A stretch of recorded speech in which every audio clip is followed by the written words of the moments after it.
Suspense is high. Old Rabbit leaps from the second floor to catch Sister Na. Just then, the doorbell rang like it was having a fit. Old Rabbit opened the door to find Fangwa.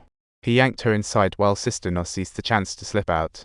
Meanwhile, Lao Len and Darlene, the two rummaged through everything and finally found some dusty old photos, revealing the mysterious beauty Xiaomai. They discovered that Xiaomai had known old Ma for ages. Fast forward to the day before. After a season of bad scenes, Dandan woke up. Sister Na visited the hospital, curious about the fire party that night. Dandan said that the girl named Black Girl really took a liking to her. They danced together, and just as Dandan invited Black Girl to go swimming, things took a wild turn. Black Girl motioned Dandan to test the water. When Dandan turned, she and her clothes were gone. Sister Na curiously asked why Black Girl did that, and Dandan mused that maybe her approach to flirting needed work. Sister Na inquired about what happened next. Dandan replied, "I ran naked through the woods. It was very dark. To escape that terrifying place, she ran too fast and accidentally tumbled down a slope, waking up in the hospital." Sister Na grew curious, asking about the secret Ling sister videos on the computer, but Dandan remained silent. At that moment, the detective found Xiaomai's address through clues.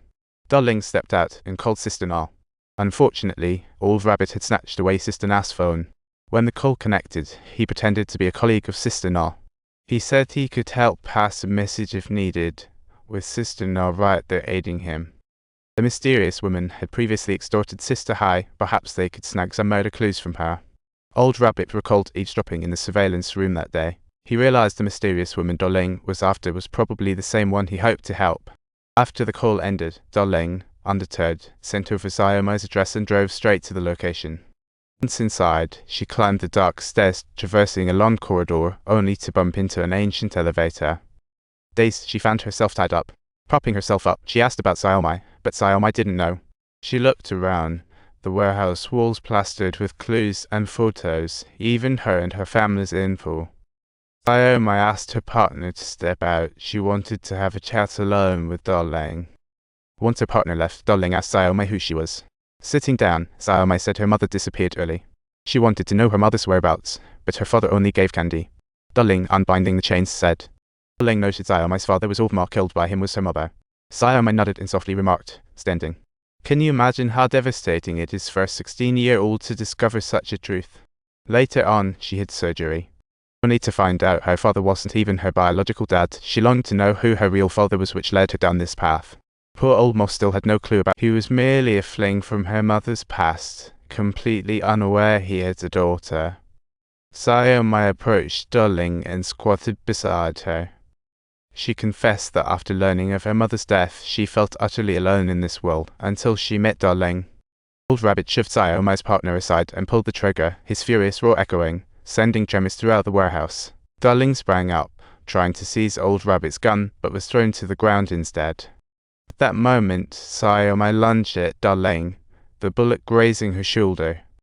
Ling fought back with her iron chain just as police charged in like a whirlwind.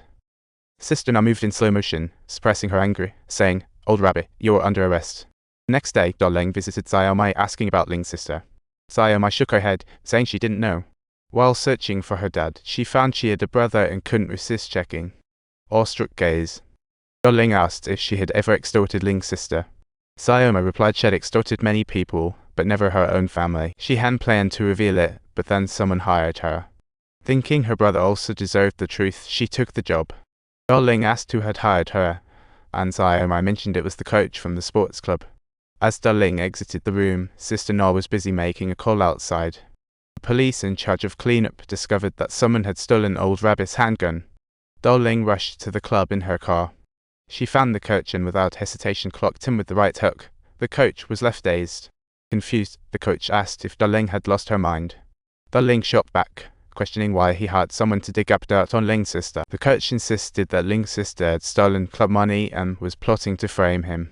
Ling wouldn't buy it. She fiercely believed Ling's sister wouldn't do that. Her gut told her this was all the fat guy's doing, so she sped off to his home. She banged on the door. Pang came out from the backyard, inviting her in for a drink like it was no big deal. She bluntly told Pang she knew everything, it was he who stole the money. Pang feigned innocence, stubbornly claiming he hadn't framed Ling's sister. Ling pulled out her phone. She said she had been mulling over Ling's sister's messages since her disappearance, but Pang asked baffledly what was wrong. Ling rebutted, saying Ling's sister never referred to the kids. She always called those little rascals stinky boys. Not wanting to waste any more time, she pulled out a gun and urgently asked, "Where is Ling's sister?" Pang immediately. He stammered that his wife and kids were on their way home. He admitted he stole the money, but insisted it was all Ling's sister's idea. He was just a minor accomplice. All Ling wanted was to see Ling's sister, and finally got wind that Ling's sister's father had a vacation cabin at Hollenworth Lake. Pang was right.